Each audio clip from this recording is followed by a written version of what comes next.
এই যে এটা হচ্ছে ব্যানানা ম্যাঙ্গো আম। অনেক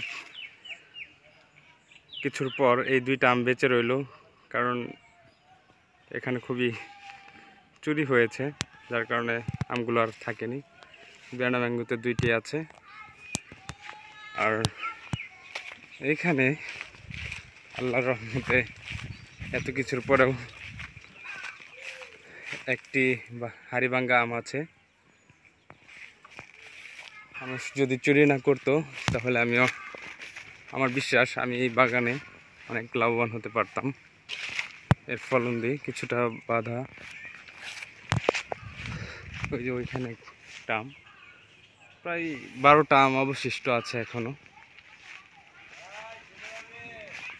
যা আমি বেঁধে রেখেছিলাম, তাই এখনো আছে।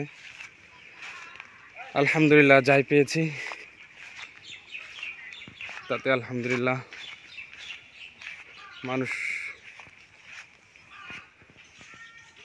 কারণে এই বাগানে হয়তো আমগুলো সম্পূর্ণ আমি পাচ্ছি না, তারপর আলহামদুলিল্লাহ যাই পেয়েছি বাগানটা করলাম। বাগানের ফলন দেখে খুবই ভালো লাগলো। হয়তো খুবই কম পাচ্ছি, তারপর আলহামদুলিল্লাহ।